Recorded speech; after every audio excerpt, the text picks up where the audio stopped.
estava aqui Esdras, Neemias, consagrando o povo. Chamaram todo mundo para ouvir a palavra, para orar, para buscar Deus. E uma coisa eu vejo naquele povo que eu tenho que ver na sua vida. Vamos lá, versículo 1. Vamos lá, capítulo 8, verso 1. Em chegando o 7º mês e estando os filhos de Israel nas suas cidades, todo o povo se ajuntou como um só homem. O que quer dizer isso? Diga, mesma vontade. Todo mundo estava seco. Seco, sabe o que é seco? É isso aqui, ó. Estou com sede, ó. Entendeu? Todo mundo estava com sede de Deus. Todo mundo estava com vontade de ouvir a palavra. Quem veio com vontade de ouvir a palavra? Olha o que ele diz. Como um só homem, na praça, diante do porto das águas, e disseram, ó, sol na cabeça, 5:30 da manhã, sol na cabeça, alva, todo mundo na praça, em pé, e disseram a Esdras, o escriba, que trouxesse o livro da lei de Moisés, que o Senhor tinha prescrito a Israel. Prescrito quer dizer o quê? A gente só prescreve remédio, Deus prescreveu a cura, está na sua mão. Amém? 2, segunda coisa, versículo 5, leia. Esdras abriu o livro à vista de todo o povo, porque estava acima dele. Abrindo ele, todo o povo se pôs em pé. Diga assim, livro, Bíblia fechada, não tem resultado. Quando a Bíblia é aberta, o povo é abençoado. Amém? E o povo tinha reverência. Como, pastor? Você vai ver no texto que uma hora ele estava de pé, outra hora ele estava de joelho com o rosto no pó. 3, vamos lá. Verso 8. Leram no livro, na lei de Deus, claramente, dando explicações de maneira que entendessem o que se lia. O livro é lido de forma clara. Essa é a terceira coisa. Não pode ser lido de maneira qualquer. Você tem que ler a Bíblia buscando entendimento, com clareza. Amém? Não entendeu, volta. Não entendeu, volta. Até entender. Vamos lá. Quarta coisa, compreensão correta do livro. A Bíblia diz que eles davam explicações de maneira que entendesse o que se lia. Eu estou aqui explicando você para você entender o que você está lendo. Quinta coisa, versículo 9. Neemias, que era o governador, e Esdras, o sacerdote e escriba, e os levitas que ensinavam todo o povo, lhe disseram: este dia é consagrado ao Senhor, vosso Deus, pelo que não pranteeis, nem choreis. O povo estava fazendo o quê? Chorando. O livro lendo e o povo chorando. Neemias lendo e o povo chorando. Esdras lendo e o povo chorando. Olha como é que eles estavam recebendo. Eu queria ver aqui pelo menos 100 crentes chorando enquanto eu estou pregando, com a lágrima descendo assim, ó. Porque o livro que está sendo lido é o livro de Deus, irmão. E quem tem o Espírito Santo, e você tem, diga eu tenho. Quem tem chamado de Deus, e você tem, diga eu tenho. Quem é profeta de Deus sabe o que eu estou falando, você sabe. Nós temos que ter um coração sensível a Deus.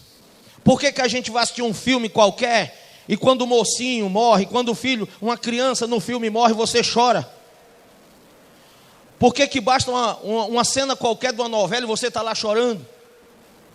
Por que a gente é tão sensível a situações externas, e quando a gente entra na presença de Deus, irmão, a gente fica com o coração endurecido? Aqui, enquanto o livro estava sendo lido, enquanto a palavra estava sendo lida, o povo estava chorando. Aí eles falaram para o povo: parem de chorar. A Bíblia diz: porque todo o povo chorava ouvindo as palavras da lei. Parem de chorar, irmãos. É hora de vocês ouvirem. Mas o povo estava ouvindo e o Espírito Santo estava falando, envolvendo eles não aguentavam tanta unção.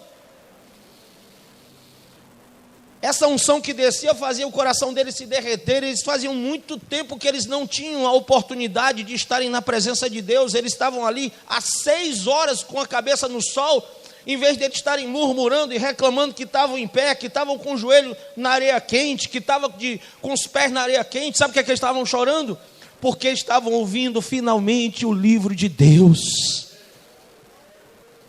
Quantos crentes hoje sentam no ar-condicionado numa noite tão bela como essa, irmão, um ambiente tão gostoso como o dessa igreja, aí a palavra é lida, mas a pessoa não sabe se senta, se levanta, ela não sabe se, ela não tem aquela emoção, ela não tem aquele sentimento de chorar e de se derramar e de falar em línguas, ela não tem mais aquela sede, e é isso que faz de você quem você é, profeta de Deus, é sede do Senhor, é sair do culto, chegar em casa, ler a Bíblia de novo, orar. Pastor, isso não é ignorância não, isso aí é amor, devoção, sentimento por Deus. É você ter sede do Senhor, 3 horas da manhã, 4 horas, a hora que você conseguir abrir os olhos, irmão, você já vai logo com intento, logo no Senhor. Você já vai falando com Deus. Quem está entendendo o que eu estou falando? Diga para o seu irmão, é hora de mudar o coração. Não as vestes apenas, mas o coração. E eu digo não as vestes apenas, porque tem pastor que diz que não precisa mudar vestes. Eu digo que precisa. Eu digo que precisa. Já fui pregador de dizer que não, mas hoje eu digo que precisa. Porque quando eu dizia que não, eu achava que não precisava. Mas a maldade aumentou tanto. Porque eu sou pregador de 24 anos atrás. Quem entende isso? Então quando passam 24 anos, a gente vê que o povo está ficando nu cada vez mais. Então eu parei de falar esse negócio. Parei de dizer, não, irmão, o que importa é o coração. Não, importa tudo, desde a unha do pé até o fio do cabelo agora. Está importando tudo, irmão, porque mudou tudo. A maldade aumentou, as pessoas estão, sabe, cada dia mais distantes do Senhor. Então nós temos que, como profetas, nós temos que nos adornar, nos preparar. E como eu falei no culto passado, a transformação vem lá do Espírito, porque o Espírito é eterno. O Espírito Santo fala ao meu espírito, que convence a minha alma com a razão, porque o Espírito é razão. A minha alma é emoção. Quando o Espírito Santo fala comigo, eu me emociono. Eu não acredito em pastor que diz assim: olha, a sua fé não pode ser uma fé sentimental, tem que ser racional. Irmão, fé é razão. Mas é impossível você mover-se a Deus em fé sem a sua alma. E a alma é emoção. Então eu tenho que chorar mesmo. Eu tenho que chorar. E a Bíblia diz: não rasga a veste, não rasga o coração. Isso quer dizer chore. Plantei na presença de Deus. Amém ou não amém? Plantei. Como é bom, às vezes eu fico lá em casa, meu irmão, do nada eu começo a chorar. Eu não sei nem porque que eu estou chorando. Quando eu vejo a unção de Deus descendo sobre mim, eu digo: meu Deus, eu vou chorar. Não quero nem saber, que achar ruim que achou. Eu vou chorar e pronto. Eu quero é chorar na presença de Deus. Ninguém paga para chorar, ainda bem que ainda não tem imposto nesse país para chorar. Senão eu estava lascado. Irmão, chore. Eu nem quero falar isso muito na televisão, senão vamos criar um. Mas chore. Plantei, porque essa é a maneira certa de servir o Senhor. Versículo de número 14, aliás, perdão, versículo 9, diz assim: 9, o povo, Neemias, que era governador, e Esdras, sacerdote, o escriba e os levitas que ensinavam todo o povo, disseram para eles parar de chorar, né? Porque todo o povo chorava ouvindo as palavras da lei. O que é que eles estavam fazendo? Ouvindo. E no versículo de número 14, diz assim, ó, veja comigo: acharam escrito na lei que o Senhor ordenara por intermédio de Moisés que os filhos de Israel habitassem em cabanas durante a festa do 7º mês, que publicassem e fizessem passar pregão por todas as suas cidades e em Jerusalém, dizendo: saí ao monte e trazei ramos de oliveiras, ramos de jambuzeiros, ramos de murtas, ramos de palmeiras e ramos de árvores frondosas, para fazer cabanas, como está escrito. Para quem não sabe, inclusive, o nome de Esther era antes de ser Esther, a rainha, ela era Radassa, e o nome Radassa quer dizer murta. E murta, essa planta velha que não serve para nada, só servia mesmo para cobrir buraco. Entendeu? Era isso que Esther era antes de ser abençoada por Deus, viu? Mas veja, nem serva de Deus ela era, né? Mas veja, porque ela não entendia ainda. Foi o Espírito Santo que foi revelar para ela que ela não precisava ser uma murta, ela podia ser um grande vaso. Amém? Diga para o seu irmão: você não precisa ser uma murta, você não precisa ser uma planta qualquer que não dá fruto, você tem que ser uma árvore frondosa e frutífera. Amém? Aí vem aqui que essa é a casa de Deus e é o momento de você ouvir atentamente a voz do Senhor. Quem está ouvindo a voz de Deus? Diga assim: eu sou profeta de Deus, fui separado desde o ventre da minha mãe, ungido e consagrado ainda na madre, para ser anunciador do evangelho de Cristo para as nações. Amém ou não amém? E é isso, amado e querido de Deus, que você tem que entender no momento de sua consagração.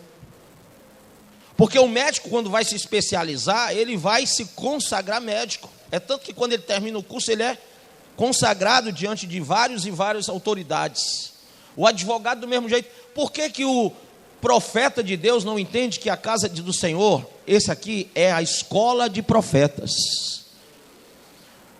E na escola de profetas você estuda, você aprende atentamente, você ouve a voz de Deus, você recebe dom de língua, dom de profecia, dom de revelação, dom de discernimento. Você vai recebendo um dom atrás do outro, para quê? Para que você seja usado por Deus, para você ter ousadia de expulsar demônio, de curar enfermos. Amém ou não amém? Essa vontade de Deus é consagrar profetas. Mas existe uma coisa que eu queria ensinar para você, e é temática de uma campanha que virá. Eu falei no nosso seminário, a campanha do haja de Deus. O que quer dizer haja? Quando Deus disse haja luz, houve o quê? Luz. Tudo que Deus disse haja, houve. Agora, em nenhum momento, Deus deu ao homem o poder de criar. Quando eu falo criar, do nada alguma coisa. Nós podemos pegar matéria e transformar, sim ou não? Mas nós não conseguimos criar nada. Existe um verbo no grego chamado bara, criar. Nós não temos o poder de bara, de criar. Nós podemos transformar. Deus, Ele é todo poderoso para criar. E quando Ele criou eu e você, Ele nos deu poder e autoridade para usar e modificar e transformar coisas, transformar casamentos, transformar saúde. Amém? A pessoa está doente, com o poder de Deus ela é curada. Quem crê? A pessoa está com problema conjugal, com o poder de Deus ela é o quê? Restaurada. O casamento é restaurado. Então esse poder de cura, de transformação, Deus nos dá. Mas criação, só Ele tem o poder de criar. Então o haja, digo haja, é de Deus, mas o agir é do homem. Agir é do homem. Vou te dar um exemplo. Quando Deus disse: Abraão, olha para essa terra e tudo que você vai ver é teu. Abraão olhou, saiu da terra de Ur, dos caldeus, com o pai Tera, e foi lá para aquela terra. E a Bíblia diz que o pai dele ficou numa cidade anterior à cidade, ao território de Canaã. Para quem não sabe, o território de Canaã era de vários povos, e esses povos eram descendentes de Cã, filho de Noé. E por ordem noética, ordem de Noé, por uma maldição que Noé lançou sobre seu filho Cã, todos os descendentes de Cã serviriam aos seus filhos Sem e Jafé. E quando Deus enviou Abraão, Abraão era descendente de Sem. O Abraão, ele vem do povo caldeu e eram descendentes de Sem. Então quando Abraão entrou naquela terra, ele não entrou de forma ilegal. Ele foi tomar posse de uma profecia do profeta Noé. Quem está entendendo isso? Então quando você profetiza, é porque o Espírito Santo te revela para que legalmente o diabo tenha que sair da vida de alguém, a doença tenha que sair da vida de alguém, o problema conjugal tenha que sair da vida de alguém, porque Deus te deu poder, autoridade para transformar, para poder curar, para poder libertar, e você tem legalidade para fazer isso. Amém ou não amém? Às vezes eu falo com mulheres cujo marido está com amante, e ela diz: pastor, a mulher está com meu marido, o que é que eu faço? Eu disse: primeira coisa, para de chorar. Segunda coisa, te coloca no teu lugar. Você é crente? Ela disse: sou. Então você tem a autoridade de Deus. Terceira coisa, aprenda. Você é a esposa, ela não é. A legalidade é sua, a autoridade é sua, o poder está nas suas mãos. O que você tem que fazer agora? Você tem que clamar ao Deus do céu. Jeremias 33:3. Clama a mim, responder-te-ei e anunciar-te-ei coisas grandes que não sabes. Amém? Clama ao Deus do céu e Ele te ouve. E a pombagira que está agindo no teu marido, o mal que está agindo na tua esposa, que acabou com o teu casamento, ele vai sair de lá e aquele cônjuge vai voltar pedindo perdão. Quem entendeu isso?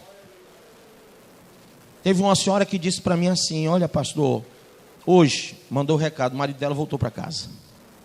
E ela falando comigo disse, eu disse para ela, vocês me permitem falar a palavra, sim ou não? Posso falar? Levanta a mão, quem disse que eu posso? Amém. Então quem não levantou, me perdoe quando eu falar. Mas eu disse para ela, eu sou assim mesmo, quando eu vou falar, eu sou cearense, eu não sou. Então eu disse para ela, irmã, eu vou orar, e ele vai broxar.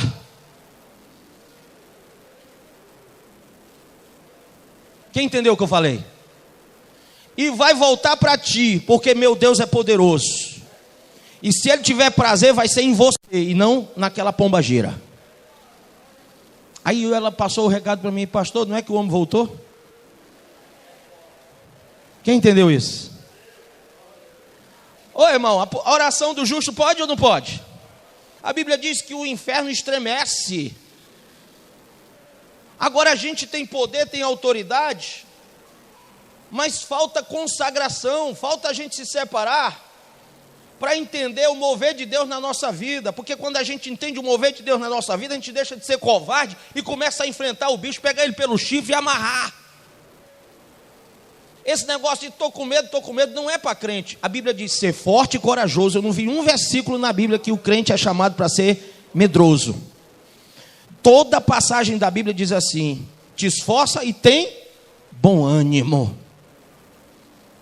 Eu sou contigo. Eu sou o teu Deus. Então quando a gente vê que Deus é tudo isso e está conosco, por que a gente não se consagra para alcançar aquilo que é inalcançável? A Bíblia diz que nós temos poder, autoridade para trazer à existência as coisas que não existem. Quem tem coisas que não existem na sua vida que você quer trazer para ela? Diga amém. Pastor, é impossível para você, mas para a sua oração, com a sua fé, com o poder, com a autoridade de profeta que Deus te deu, é impossível não acontecer. É impossível não acontecer, porque eu sou prova viva disso. Tudo que eu peço, a Bíblia diz, tudo que pedires ao Pai, tendo fé, sendo a vontade dele, ele vai fazer. Lógico que eu não vou pedir a Deus uma coisa que é contra a vontade de Deus. Mas quando eu peço uma coisa que eu sei que é a vontade de Deus para a minha vida, rapaz, não tem como, não tem diabo, tem demônio, não tem macumba, não tem tambor, não tem nada que impeça. E é isso que nós temos que crer. A Bíblia diz que quando ele mandou fazer essas casas, não é porque o povo não tivesse casa, o povo tinha casa, mas sabe que naquele período ali da festa, eles tinham que ter casa de palha, amém? Só ficar em casa de palha. 16, saiu o povo, pois, e trouxeram os ramos e fizeram para si cabanas, cada um no seu terraço e nos seus pátios e nos átrios da casa de Deus, e na praça da porta das águas e na praça da porta de Efraim. Toda a congregação dos que tinham voltado do cativeiro fez cabanas e nelas habitou. Por quê? Não era porque não tinha casa, irmão, é porque eles estavam obedecendo a ordem que Moisés deu, que no período daquela festa ninguém ficasse em casa boa, todo mundo ficasse em cabanas, amém? Aí eles vão e fazem cabanas. Imagine você tem sua casa e você faz uma cabana de palha para ficar lá durante um período de uma festa espiritual em consagração a Deus. Você se priva do seu colchão, se priva do seu ar-condicionado para ficar numa casa de palha. É isso que o povo estava fazendo. E aí diz assim, ó: porque nunca fizeram assim os filhos de Israel desde os dias de Josué, filho de Nun, até aquele dia. E houve muito grande alegria, não estavam tristes, diga amém. Consagração deixa a gente alegre. Quem paga preço de oração, de jejum, de consagração, fica alegre. Dia após dia, leu Esdras no livro da lei de Deus, desde o primeiro dia até o último, e celebraram a festa por 7 dias. No 8º dia houve uma assembleia solene segundo o prescrito. E no dia 24 deste mês, aí foi o mês todinho, aí emendou, se ajuntaram os filhos de Israel com jejum, pano de saco, e traziam terra sobre si. E os da linhagem de Israel se apartaram de todos os estranhos, puseram-se em pé e fizeram confissão dos seus pecados e das iniquidades de seus pais. Quem crê assim? Quem é da linhagem de Israel? Diga amém. Pastor, como é que é isso? Eu não estou dizendo que você é judeu, eu estou dizendo para você que você é de Deus. Israel quer dizer príncipe de Deus. Quem é filho do rei é o quê? Então diga, eu sou da linhagem de Israel, porque eu sou príncipe. Amém? Você é princesa. Eu sou príncipe. Diga, eu sou princesa. Ah, pastor, meu marido nunca disse isso, que ele é um besta. Todo dia ele tem que falar para você que você é uma princesa. Cadê os maridos aí? Olha para a esposa e diga, você eu estou olhando para a minha, é uma princesa. Diga. A mulher nem olha, nem dá. A mulher fica com o pescoço duro e diz assim, só porque está aqui, só porque está repetindo. Quero ver ele dizer em casa. Já diz, né? Glória a Deus. Mas rapaz, diga que você está perdendo tempo. Amém? Diga toda hora para sua mulher que ela é princesa. E você, mulher, diga que ele é o príncipe, porque vocês são da linhagem de Israel. Vocês são filhos do rei. Quem é filho do rei é príncipe. Amém? E quem é príncipe não passa a miséria. Quem crê assim diz amém. Quem é príncipe não vive nessa situação difícil, chorando, desesperado, angustiado, querendo se jogar embaixo de carro, querendo se matar. Não, irmão. De jeito nenhum, quem é príncipe é abençoado de Deus. E eu quero terminar dizendo isso. Preste atenção. Número 1, levanta o dedinho. O povo se arrependeu com jejum e pano de saco. Número 2, no versículo 2 diz que eles se separaram do mundo. Separaram de tudo. Quem é que está influenciando você para fazer o que não deve? Separa. 2 Coríntios, não precisa abrir, só anota. Capítulo 6, do 14 ao 18, diz assim: o que a luz tem com as trevas? O que Cristo tem com Belial? Não há união entre o fiel e o infiel. Não há união entre o crente e o descrente. Não há. Entendeu? Aí lá diz, saia do meio deles. Saia. E eu serei para vós pai, e vós sereis para mim filhos e filhas. Amém? Então quem quer que Deus seja seu pai? Você tem que fazer o que o povo fez. O povo aqui entendeu a palavra e disse, nós vamos nos separar das pessoas que não são filhas de Deus. Quem não quer ser filho de Deus, quem não quer ser de Deus, quem não quer buscar Deus, quem não quer se consagrar a Deus, não vai andar comigo não, porque eu ando num caminho de consagração. Amém? Aí veio, diga 2, separou-se do mundo. 3, diga, confessou seus pecados. Quem crê que Deus é fiel e justo para perdoar os pecados de quem confessa? 4, esse aqui rapaz, mas é do papoco. Leia comigo, versículo 3. Levantando-se, no capítulo 9, eu estou no 9:3 agora. Levantando-se no seu lugar, leram o livro da lei do Senhor, seu Deus, uma quarta parte do dia. Uma quarta parte do dia. O dia tem 24 horas de vida, 24 por 4, dá quanto? Hein? 6? Obrigado, minha filha, você é boa de matemática. 6 horas de leitura a mais agora. E olha o que diz. Uma quarta parte do dia. Em outra quarta parte dele fizeram o quê? Mais 6 horas. Confissão. E o quê? Adoraram o Senhor seu Deus. 12 horas da presença de Deus. Quem entende isso? Irmão, se tu passar 12 horas fazendo isso aqui na presença de Deus, quando tu sair, o mundo desaba na tua frente. Quem está entendendo o que eu estou falando? Quando tu sair do quarto, quem passar perto de ti, já vai logo assim, ó. Vocês estão entendendo, não? Porque quando você entra no Santo dos Santos, você recebe a unção que vem de lá. A gente tem a unção que a gente respeita. Quem respeita a Deus? Então como que eu posso dizer que eu respeito Deus e passo 10 minutos de consagração e vou me embora? Tem um livro que eu li, A Unção, que fala que o pastor, o Benihim, ele entrava no quarto e se consagrava a Deus. E uma vez uma mulher foi servir o café dele, e ele não atendeu. Foi servir o almoço, ele não atendeu. Quando foi servir de novo, ela nunca tinha chegado tão perto. Quando ela chegou na porta, que ela tocou na maçaneta, A unção naquele quarto era tão grande que ela caiu para trás com bandeja com tudo. Não é forte? Mas porque o homem estava lá o dia todo. Sabe o que é o dia todo? Ele estava cumprindo isso aqui. Ele leu o livro de Esdras, o livro de Neemias, e viu o trabalho de Esdras e Neemias e disse: eu vou me consagrar a Deus. Aí não tem diabo, não tem demônio, não tem macumba, não tem nada. Ninguém pode resistir quem é do Senhor. Aquela palavra que ele disse a Josué: ninguém poderá te resistir, Josué. É esse Josué consagrado. Não é o Josuézinho que pega a Bíblia e faz assim, ó, para esquentar o sovaco, como diz aqui no Ceará, né? E fica assim, só para ir para a igreja. Esse daqui não, esse aqui não pode nem expulsar um cão de alguém. Esse aqui não expulsa nem dele próprio. Esse daqui, o livro fechado, não tem revelação, não tem nada. Esse não é de Deus. O de Deus é aquele que consegue amar a presença do Senhor e ficar lá.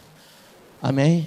Rapaz, hoje em vez de eu ir para tal parte e tal parte, eu vou ficar na presença de Deus. Vou contar um segredo. Posso contar um segredo? Vocês viram aqui nessa campanha já paralítico andando, cego enxergando, já viram gente curada de tudo que é caroço, que é mioma, que é tudo. Mas eu vou dizer um segredo para vocês. Eu entro na presença de Deus meia-noite. Quem vê no Facebook, todo dia eu oro. Eu tenho passado essa campanha. Pastor, o senhor não trabalha secular? Trabalho, mas eu sacrifiquei e tenho sacrificado meu trabalho. Você pode perguntar à minha esposa, eu só saio do quarto depois do meio-dia. Depois do meu meio-dia, eu passo 12 horas. Olhe para ela lá atrás. Filha, confirma com a mão, sim ou não? Está vendo? E o pessoal chega para mim, quem trabalha comigo diz assim: pastor, está chegando agora? Eu disse: rapaz, eu vou dizer que eu estou lá. Eu fico lá na presença de Deus e eu choro, me alegro, falo em língua, leio Bíblia e fico naquela situação.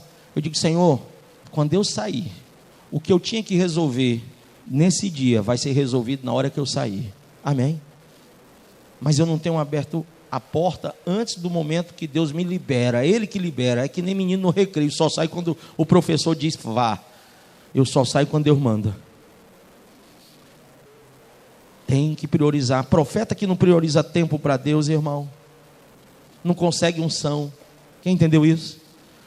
Não consegue libertação, não consegue abençoar sua família. Você tem que ter esta unção de Deus. Hoje Deus mandou eu vir aqui na escola de profetas dizer para vocês: invista mais o seu tempo na presença de Deus.